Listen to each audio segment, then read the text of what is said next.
Понеделник е последниот рок кога граѓаните од ранливи категории може да поднесат барање за отпис на долговите.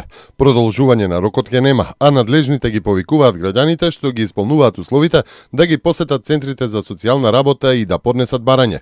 Досега се поднесени околу 34.000 барања, а првите решенија се очекуваат меѓу 20 и 25 октомври. Заклучно со вчерашниот ден, како што информира вице-премиерот и министер за финансии Зоран Ставревски и министерот за труд и социјална политика Диме Спасов, доставени се околу 34.000 барања. Најголем дел, 11.000 се од Скопје. Во Куманово има 4.500, а следуваат Прилеп, Тетово, Гостивар и Струмица со поднесени меѓу 1.600 и 2.600 барања. Според министерот Ставревски, поднесените барања потврдуваат оти мерката е добро дизајнирана и насочена кон ранливите категории на кои ќе им се отпишат долговите и ќе им се помогне да се опорават.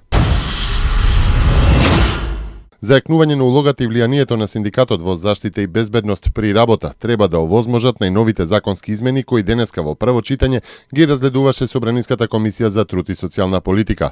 Предлог измените во Законот за безбедност и здравје при работа предвидуваат работодавачот да подготви изјава за безбедност за секое работно место и при тоа да обезбеди мислење од синдикатот, да овозможи представник на вработените или председателот на синдикалната организација да учествува во утврдувањето на недостатоците и подобрувањето на условите за работа, како и да ги контролира при набавка на работна опрема или воведување на нова технологија во работењето. На медицинскиот факултет студентите веќе полагаат екстерни тестови на крајот на втората и четвртата година високо образование. Истакна министерот Никола Тодоров, кој смета дека резултатите од ваквите тестови се доказ дека пациентите ќе добијат еднаков квалитет на услугата од сите доктори кои завршиле на било кои медицински факултети во Македонија. Медицината не е исклучок, да го земеме пример и градежништвото. Дали некој би сакал да живее во зграда каде е статичарот завршил на некој факултет за кој не може да се гарантира нивото на квалитет?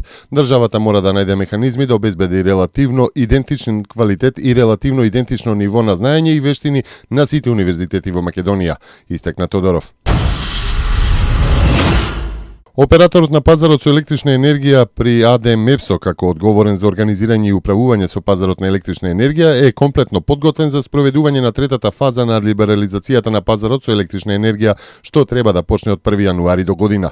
Истакна Кирил Лачковски, директор на операторот на пазар на електрична енергија, на работилницата за третата фаза од процесот на либерализацијата што се одржа во Стопанската комора на Македонија.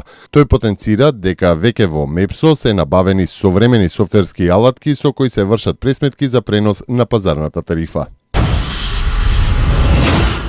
За симнување од власт на поранешниот председател на Социјалистичка република Југославија и лидерот на СПС Слободан Милошевиќ, Америка дала повеќе од 25 милиони долари, додека пак заедно со Соединетите Американски држави, Велика Британија и Германија за таа цел издвоиле повеќе од 60 милиони долари. Во планот за рушење на Милошевиќ биле вклучени и специјалците на ЦИА, САС и многу други разузнавачи. Симнувањето од власт на Милошевиќ е процес кој бил долго планиран, а во Брисел дури било и предложено и убиство на председателот на СРЈ, наведува англискиот репортер и уредник на меѓународни односи на телевизиската станица Sky News Тим Маршал. Тој тврди дека САД дале огромни суми на пари за соборување на Милошевиќ, па така според неговите зборови, само во 2000 година во Србија влегле повеќе од 25 милиони долари. Освен Маршал, овие тврдења ги изнесуваат и Американската агенција за меѓународен развој, која на својата веб страна објавила дека во 2000 година околу 25 милиони долари САД упатила за соборување на Милошевиќ, а неколку стотина илјади евра му се дадени директно на отпорот.